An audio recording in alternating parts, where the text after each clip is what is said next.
Donc, bonjour à tous. Welcome everyone. Here's the Q&A for the movie Yankee by Stephan Beaudoin. We're going to do like a bilingual formula, I guess, because the movie is super bilingual. Français, anglais, peu importe, nous allons switcher. Donc voilà, je suis avec Stephan Beaudoin, réalisateur. Et as-tu écrit avec, as-tu co-scénarisé aussi? En fait, on a conçu l'histoire, Sophie-Anne et moi, mais c'est Sophie-Anne qui a scénarisé le film. Parfait. Donc, Sophie-Anne Beaudry, scénariste, et Devon Slack, main actress of the movie, with two friends. There's a third one here. I'm trying to kick him out, but he's very attached to me. Yes, this is Gala. So yeah, maybe we can start like with the first question. How did you came out with this idea of a movie? Where the idea came from? Actually, we were in Drumville because one of the producers, Thomas Lucioni, has his gym there, a training gym where he trains high-end athletes. And it's located in in a warehouse, dans une usine qui est encore en cours. C'est une usine d'Anim Swift à Drummondville. Et parce que l'usine est là, il connaissait le propriétaire, il nous a montré les lieux. C'est super inspirant et on avait le goût, Sophie-Anne et moi, après le premier long-métrage de Randillon qui était très psychologique, on avait le goût de faire des choses un peu plus physiques, d'être plus dans l'action. Donc, on est allé du côté d'un film un peu plus en physicalité et l'endroit nous a donné l'idée de raconter quoi sur la violence, étant donné le côté très, très cru, très, très underground des lieux. Et évidemment, connaissant Devon auparavant, on a décidé de concevoir l'histoire autour d'elle dans un lieu existant auquel on avait accès. Donc, ça a un peu dicté l'environnement, pas nécessairement l'histoire ni le propos, mais l'environnement dans lequel c'était pour évoluer. Donc, à la suite de ça, Sophie-Anne, je ne sais pas si tu veux poursuivre l'aventure de conception de l'histoire. Ben, c'est certain que, donc, comme scénariste, j'étais habituée d'avoir des balises. Donc, j'avais des lieux imposés. J'avais une comédienne cascadeuse qui ne parlait qu'anglais, donc unilingue. Et donc, il fallait trouver une formule, un sujet qui pourrait vraiment tout amalgamer ces différentes... Ben, en tout cas, naviguer au travers de toutes ces balises-là. Et c'est sûr qu'on avait une cascadeuse, on voulait l'utiliser, mais on avait un budget à respecter aussi. Donc, on s'est dit, bon, ben pourquoi pas y aller juste avec des cascades. On avait un énorme budget en passant. Oui, un énorme budget. Énorme. Je demanderai au producteur. Enormous budget, right? Right, Devon? That's the answer. Biggest budget I've ever worked with. Really big movie. Donc, ben, c'est ça. Au final, on s'est dit, ben, c'est une fille qui s'est mise dans le trouble, qui est habituée à la violence, qui essaie de se sortir de ce cercle de violence-là. Puis, malheureusement, plus elle se débat, plus c'est comme une spirale, plus elle s'engloutit. Donc, c'est difficile à s'en sortir. Il y avait des beaux sujets, des beaux thèmes, puis évidemment, donc j'ai tout écrit en fonction des lieux puis en fonction de Devon. Voilà. Wow, c'est super intéressant comme procédé. So yeah, they were saying that they built the movie around you, Devon, because like we can just say that you're a stunt woman. You did a lot of production. If you go on IMDb, I just checked a couple of one. You did like Smallville at the beginning of your career. You did X-Men, Warcraft, Supernatural, the Assassin's Creed game, The 100, and Jeune Loup. If we can finish Quebec series.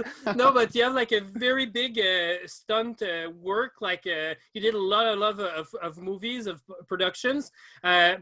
How was it like to do like a first role in a feature film? And like I mean, there was a lot of stunt to do, but there was also a lot of drama, of emotion to convey with this character. So how did you manage like to bring this character on the screen? Great question. I feel like I've always been an actress, like since I was very young, and stunts for me was like another way of acting. with just your body movement and like telling fight stories and everything. And so I've been studying acting for a while, but when it came to career-wise, like you just listed, I've done a lot of stunts also. So I've been really blessed, like with the stunt world. But in my heart, the acting is where I want to be, telling true stories, telling stories about women, you know, and then, so that is something that I've always dreamt of. And then meeting Steph and Sophie, I feel like we all had the same kind of idea of, we wanted to bring that fight world, that once way of storytelling, and then the acting storytelling. And then Steph and Sophie just trusted me to carry this movie, which I don't know why they did, but they did. And I'm very grateful for that. But I was terrified. I was so scared because in my brain I knew I could do it, but I didn't actually know if I could execute it. But Steph had my back 100%, and he guided me and he gave me directions. And I just listened to Steph. I was just like, what do we need to do? Okay, you know, and then I would bring my own things that I thought acting was, and then Steph would like direct that and move with it. So yeah, it was a beautiful experience, and I feel very lucky that I actually got this opportunity, because I don't think a lot of actors do get a story written for them, bringing in all their talents. Like, it's unheard of. So yeah. So you got some space like to go outside the page. What was it like, very close to the script, or did you go like? Did you have like some space to improvise, or how much was it different in production? Great. I don't remember. Steph, do you know? Yeah, I don't know, it was a hard shoot. It was very hard shoot. I can't believe you. Yeah, like all the suffering on screen, like I think we suffered throughout the whole process of making the film. It was a great shoot, like the locations and the people from Drummondville, because it was all shot on location in Drummondville. So it was really a welcoming place to shoot, and people there really rallied around the film, the production, to help out. It was hard because we were shooting like in winter, and we're on a very, very low budget. We had a lot of stuff to do because we had limited days to shoot the whole film. So when we were in one location, since we had like people rent it for one day at the price we were willing to pay, so we had to shoot everything in that day. So we had very little time to do everything. Yeah. Everything was organized so that we could like actually get the shots done and the scenes, and like everything that could go wrong almost on this film during the shoot came out. Like there was a fire at our main location like 2 days before shooting. It was destroyed, and we had to move like the whole thing to another place of the warehouse where we're shooting. And then we had another big scene to do with Kevin's color at Kev's apartment, and there was vandalism the night right before, and there was no more power, so we had to call like someone with a generator to have power there because we couldn't tie in the equipment. There was I think someone with a gun in one of the library we're shooting, or our location. Oh, so they evacuated us during shoot. Like everything, like it was a hard shoot, like logistically, but also like making it. And then the film subject is very hard. It's a raw film. It's in there's a lot of violence, a lot of abuse, verbally, physically, and just environment is like we like there's a lot of work done on the production design, but we still had to find locations that are in that kind of space, you know, in those hard areas. And so even the shooting was like a bit like wasn't dangerous, but it was just like we were just on edge all the time shooting it. So like the part where we could go out of script, I'd say we had such a low time that so we kept to like what was there, and if ever we saw something that was interesting, like we go, okay, let's try it this way now. Okay, let's get this shot. But since there was a lot of hit and run on each location, we really went for what the script was about and really to the essence of what we're telling as a story. Yeah, that does remind me too that like we would be shooting something and Steph would be like, oh, okay, I know what we need to do now. And so then we would like, okay, let's improvise, or let's go here and let's just shoot that, and then we'll be moving on. So there was improvisation, but there was also sticking to the plan. Like that needed to happen. Yeah. Yeah, it's a mix of both. Because there, excuse-moi, Steph. Oui, c'est bon, c'est bon. Oui, en fait, je vais juste dire parce qu'il y a aussi, there's also a lot of danger with like the fight scenes because there's so many things that can go wrong on a film set, but with stunts, like, I mean, there's always like a lot of danger. So how much did you like rehearse the stunt? Did you, was it you, Devon, who like proposed like a type of fighting? Because probably with your experience, like how did you manage to do like those fight scenes that looks freaking real? Like they are like hitting hard because you have like all that drama from your character that is building to those fight scenes. So those fight scenes seems even more important with all the buildup that is before. So how did you bring those to the screen? Well, it was definitely beneficial that I had a lot of training behind me because I had this idea in my head that, oh, I do stunts and I'll bring acting, we bring them together, we'll be fine. It is so much harder than you think. Like, because in acting, you're not worried about safety. You're just in the character and you're doing it. Where stunts, you have to worry about safety. So I found molding the two together actually quite challenging, and it's actually quite a hard process. I practiced with those fights for like, I think a couple months. Like those fights, I was working, and the women I'm fighting with, they're good friends of mine. So like we are really like, we were really in tune with each other. So there was a lot of trust between me and the people I was fighting. But then like working with GP and like there was a little bit of like there's intensity. He's grabbing me, he smashes my head, like, that physicality. I was in control a lot of that because he's an actor and he doesn't have the same kind of training. So I remember guiding him a lot throughout that process. But my experience from stunts really helped that process because I don't think, if I didn't have that experience, I don't think it would have went as well as it did because it went really well. No one got hurt. My best friend actually, she punched me in the face for real. But that was like we were on set, she clocked me, and I was like, oh. Yeah, I remember that. That was hilarious. But then like afterwards, we looked at each other, and she's like, I just punched you in the face. And I was like, I know you did. And then we were back at it. But that was the only time. And she's such a good friend of mine that we were laughing about it. Like it was whatever.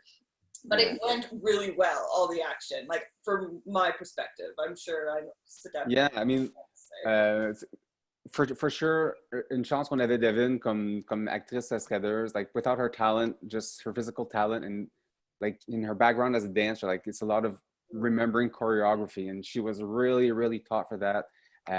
Like Devon said, we rehearsed, like since we didn't have a lot of budget, we had not that much time, but we still had time before shoot to rehearse all the fight scenes. So we spent like, quite a few, like maybe a month or two, maybe 2 months rehearsing, like 2 months before the shoot, just like the main fights with everyone that was involved. Then we brought the DOP for the final rehearsals just to see how we were going to shoot it and plan out the shot list. And so when we came, since we had like so much to do every day, like usually like a big fight scene, we'll probably shoot over a day or two, just the main photography and then do reaction shots. But here we had like 2 or 3 hours to do like the whole thing, like just to rehearse it on set with the actors and then get the camera, the lighting in and shoot it and get all the angles. So it was great. Like it was crazy. And that was like 2 hours of a 14, 16-hour day. So, and then we moved on and even sometimes we were shooting like for 10 hours. Then we came to the fight after and we were exhausted. And so we had to come in very, very prepared. And I think that's one of the things that really helped the whole process, even though, like I was saying earlier, it was a hard shoot, but it went still smoothly because we were so well prepared throughout the whole process that like the margin for error was really, really, really small. And where we didn't have much time though was for the writing. Like Sophie, like in a few weeks, like maybe a few months at the most, came up with the whole script, and that was like awesome and amazing to come up with that type of script and characters in such a short period of time. And so I think like we compensated one way or another to make it all happen. Was there any cue of fight that you wrote, Sophie-Anne? Like in the script, did you put like so many cues? Well, of course, je vais répondre en français pour... Oui, vas-y. C'est certain que c'est comme une map, c'est un blueprint par rapport au fight. Donc, moi, j'avais mon point A, puis je voulais qu'émotivement, que l'action suive la drive émotive du personnage. Donc, il fallait vraiment que ça se rende au point B. Par la suite, on parlait beaucoup, j'appelais souvent le coordonnateur qui est Thomas, de Stunts aussi, pour voir, OK, moi j'ai besoin de ça, qu'est-ce que tu me suggères? Donc, il me nourrissait, je le mettais sur la page. Donc, il y avait déjà une collaboration dès l'écriture avec la réalisation. On était vraiment comme une équipe. La communication était super fluide, que ce soit avec les acteurs, avec Devon, j'y parlais aussi beaucoup. I was talking to Devon while writing. So everybody kind of knew where we were going at the same time. And yeah, I had like double the time I had on the first movie. Donc, j'avais comme le double du temps d'écriture que pour Gros luxe! Gros luxe, un mois de plus. Mais c'est ça, quand on presse le citron, des fois, il y a vraiment des choses, on s'en va tout de suite à l'essentiel, puis on se retrouvait avec, évidemment, moi, tu sais, tant qu'à parler du thème, là, c'est sûr que quand on parle de fight, tout ça, moi, je me suis plongée dans une recherche aussi, puis je me suis juste comme laissée submerger par le web, par des images de violence, des street fights qui partent, toute la violence qui nous qui cohabite avec nous de manière quotidienne, puis des fois, on devient un peu téflon, on est obligé pour essayer de continuer à vivre nos quotidiens. Mais tu sais, la question que je me posais beaucoup quand je l'écrivais, c'est, tu sais, quand on est pris dans ce cercle de violence-là, est-ce que c'est parce qu'on est victime de cette violence-là ou on est responsable de cette violence-là? Puis c'est la question qui m'a poussée tout le long pendant l'écriture de Yankee. Puis au final, ben, j'ai pas plus de conclusions, sauf peut-être que c'est un beau mélange des deux, tu sais, un mauvais mélange des deux, je veux dire. Puis c'est quelque chose qu'il faut s'éduquer à quelque part. Si on n'a pas eu les outils pour se sortir de ces cercles de violence-là, malheureusement, on est mené par nos émotions. C'est ce qui arrive dans le film. On sent qu'il y a vraiment une richesse dans la recherche, justement. L'univers, il est dense. L'univers, on sent qu'il est comme au-delà du film. C'est pas juste ce qui se limite à ce qu'on voit, mais on sent que c'est pas le Drummondville que je connais, mais on dirait que tu m'as donné vraiment une belle vue sur cette couche en dessous de Drummondville. Oui, il y a de la violence. Puis je pense que dans les films, on montre beaucoup, beaucoup la violence. On va pas en dessous pour comprendre, tu sais, c'est dans le sous-sol. Qu'est-ce qui nous pousse à agir de cette manière-là? Puis c'est un peu ça que Yankee fait, je pense. En tout cas, oui, essaye de faire. C'est très, très réussi. Stephan, je voulais parler un peu de ta carrière aussi en télé parce qu'on te connaît, tu as fait Alerte Amber l'année dernière, qui était super populaire. Tu travailles sur l'heure bleue. Je ne sais pas tous les titres, là, mais je sais que ça va bien dans ta carrière télé. Puis je me demandais comment c'était de passer d'un format télévisuel plus téléroman à un long métrage où là, tu as plus de contrôle. C'est quand même ton film. Puis Absolument. C'est ça, il y a un temps où j'aurais répondu ça converge, c'est très. Puis à force d'y travailler, il y a beaucoup de choses qui peuvent se côtoyer, qui sont similaires, mais dans le fond, de la façon, le souffle narratif est la principale différence entre, je te dirais, tout ce qui est histoire en télé, où on a un spectre beaucoup plus large, beaucoup plus étendu dans les personnages, où l'évolution se déroule de façon plus graduelle et par grands à-coups. En cinéma, c'est comme on a un sillon, puis on creuse, puis il faut aller au fond de quoi, puis quand on touche à ce fond-là, on l'utilise comme climax pour bondir, puis il y a toute une construction narrative qui est très, très, très différente pour tenir le spectateur, d'intéresser, puis surtout pour raconter une histoire qui se raconte en 1h30, 1h45, qui en vaut la peine pendant 1h30. Donc, il faut quand même offrir une étendue d'émotion, d'action, où on plonge le spectateur pour le garder avec nous, puis qu'on ait le goût soit d'apprendre, d'être diverti, qu'importe ce qu'on en retire, mais ça, de l'amener avec nous dans cet univers-là, qui n'est pas un univers évident, versus en télé, où on a le bénéfice des semaines ou des épisodes. Donc, c'est comme un roman, tout chapitre n'est pas égal, tout chapitre n'est pas aussi fort un que l'autre, mais dans l'ensemble, le roman est super bon. Mais c'est un peu ça en télé, c'est que certains épisodes sont meilleurs que d'autres, mais c'est ce qu'on confère comme aura à la série qui en résulte, qui est plus important. Donc, le souffle est comme un marathon. C'est comme 2 marathons, mais il y a comme un côté plus dirigé dans le cinéma. À la télé, il y a quoi qui est étendu, on ratisse plus large. Il y a beaucoup plus de tentacules à la pieuvre en télévision parce qu'on a le temps. On a le temps d'explorer des personnages. Tandis que là, on les explore plus des fois en cinéma, mais on explore moins et on y va beaucoup plus profond. Fait narrativement, la plus grande différence, c'est narrativement. Ensuite, c'est sûr qu'en termes budgétaires, en termes de temps, c'est le temps, c'est le temps. En cinéma, on a toujours un peu plus de temps. Je ne tourne pas 12 ou 15 pages par jour. On va tourner entre 7 et 8. C'est quand même beaucoup en cinéma, mais il reste que c'est le tournage, c'est le tournage. Il y a quoi de plus...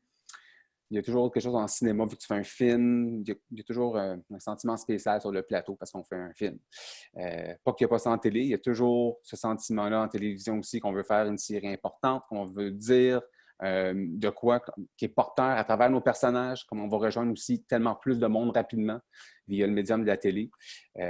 Avoir 1 million de personnes qui écoutent ta série un soir, si on avait ça au cinéma, on aurait une industrie différente en cinéma, évidemment. Ouais. Fait qu'il y a une richesse là en télé d'atteindre les gens. Puis je me dis toujours que quand on parle de télévision, on dit « Hey, as-tu écouté telle émission? On écoute de la télé, puis on regarde des films. » Et il y a quoi pour moi qui est pas nécessairement, c'est pas dire qu'on enlève tout ce qui est esthète et visuel à la télé. Au contraire, on le voit de plus en plus. Et il y a quoi de très soigné à l'image en télévision, de plus cinématographique. Mais il reste que le réflexe premier, c'est la télé tu peux écouter quoi, même si sur Netflix, mais tu n'as pas besoin d'être attentif, captif dans la salle, sombre, à regarder. Et étant donné qu'on fait un film, comme je disais tantôt, on creuse un sillon, on se doit être entier dans ce qu'on offre dans le cadre. En télévision, c'est pas qu'il faut être entier, mais on est entier beaucoup à plusieurs niveaux. Mais c'est le texte qui mène, c'est les dialogues qui mènent plus qu'on écoute ce que ces personnages vivent. Donc, et sinon, c'est ça, je te dirais, les budgets, c'est sûr, c'est quoi de très différent. Mais le luxe qu'on a plus en cinéma, c'est le temps de post-prod, de montage. Dans ce cas-ci, c'est un cas un peu exceptionnel, étant donné qu'on a pris beaucoup de temps à travers nos carrières pour finir la poste. Mais il reste qu'en temps normal, on a entre 12 et 15 semaines de post-prod sur 1h30 de long métrage. En télévision, on a 10 heures pour tout faire. Donc, c'est très, très, très différent. L'attention, chaque frame, chaque coupe est pensée, réfléchie et testée. En télévision, on essaie de le faire le plus qu'on peut dans le temps qu'on a. On essaie d'être le plus précis toujours, puis d'être porté aussi par notre inspiration du moment quand on est dans la post-prod, mais on n'a pas le même luxe de temps qu'on peut avoir en cinéma. Cool. Vas-y, je te laisse. Non, mais c'est tout ce qu'il me dit me fait penser à quand on commençait à écrire Yankee, puis qu'on allait faire le tournage aussi. Stéphane, il était comme, OK, je sais pas trop, ça va être un ovni. En tout cas, c'était certain que dès la première page, si on se disait dans le contexte de ce qu'on vit, ça va être comme un ovni, ça va être une bébête particulière, ce film-là.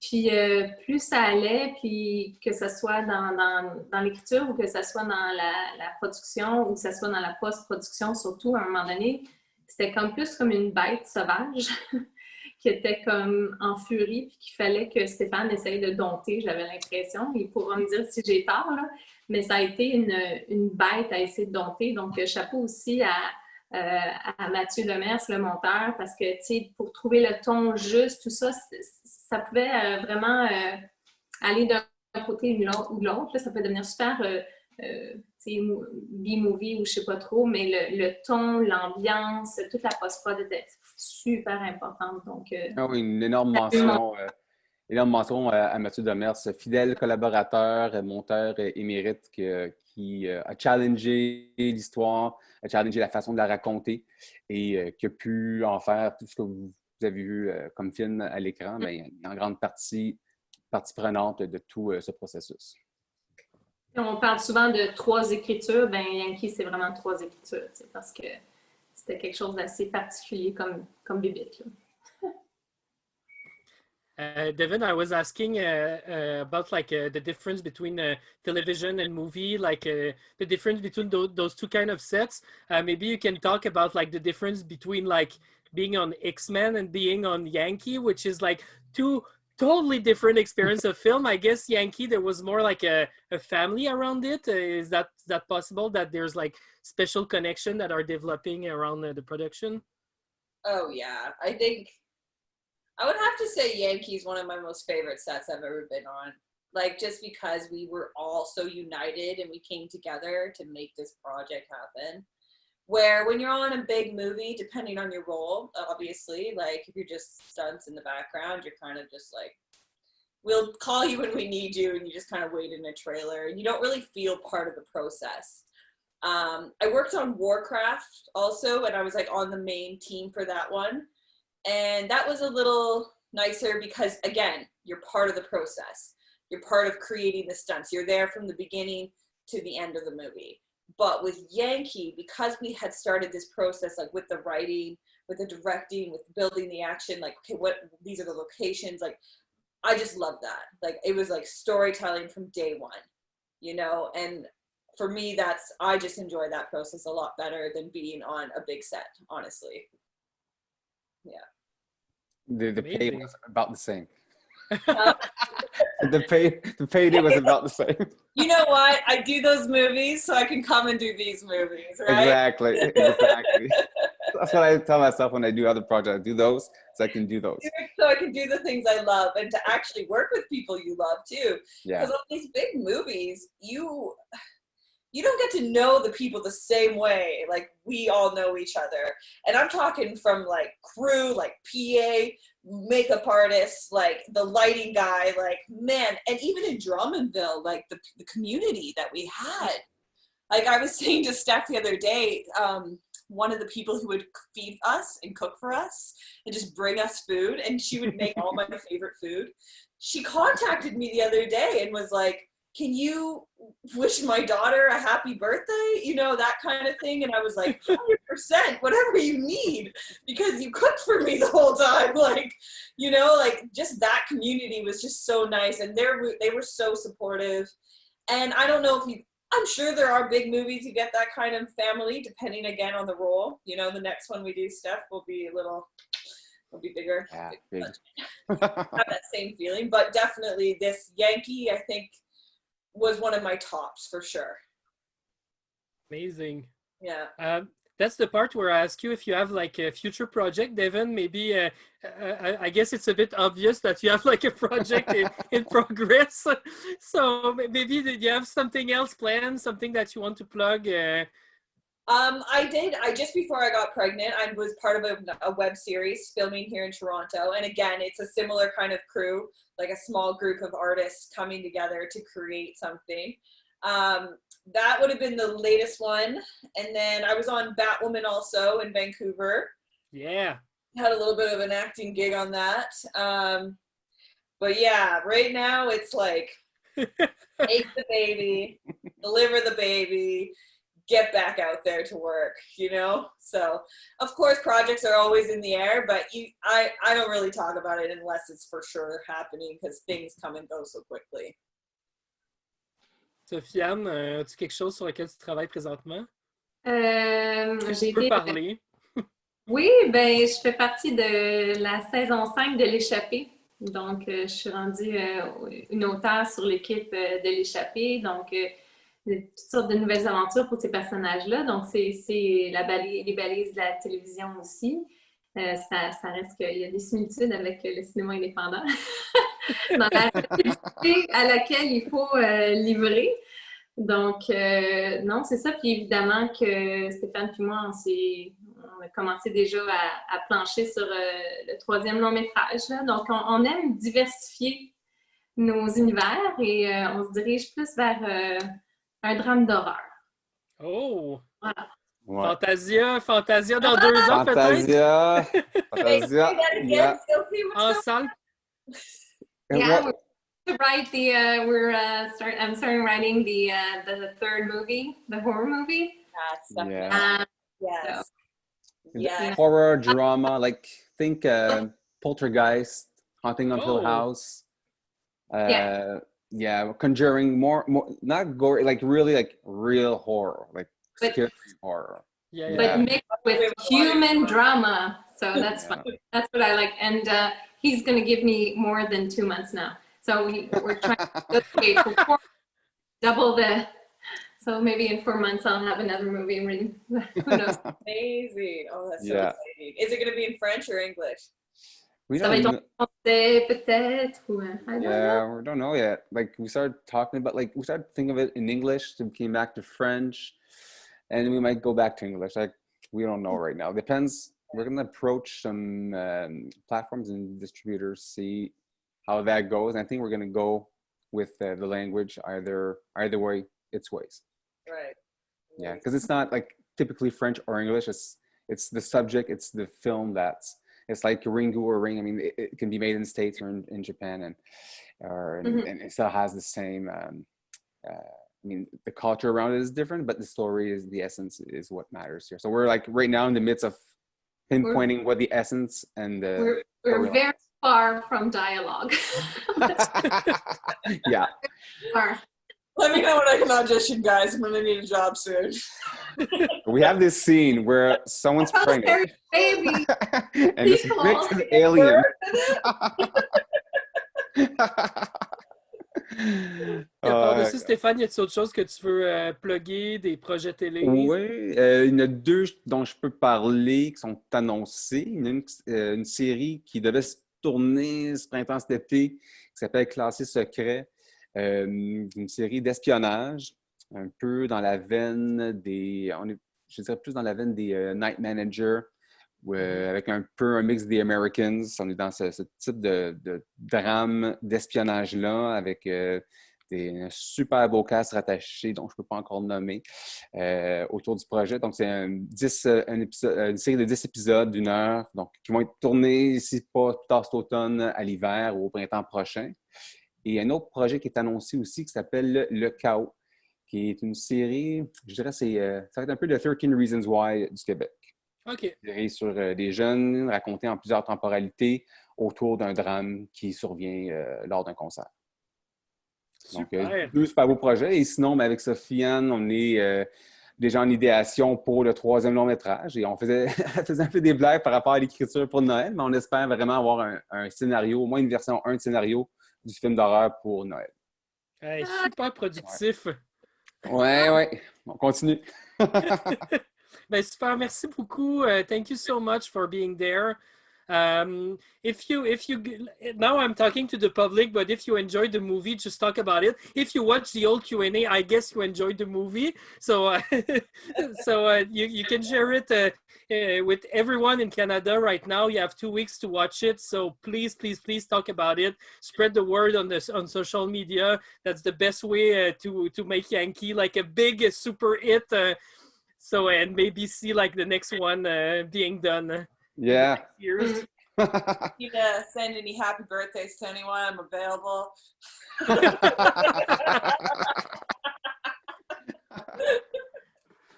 So yeah, thank you so much. Thank you very much, Amy. Thanks. Yeah. Thank you. Thanks, guys.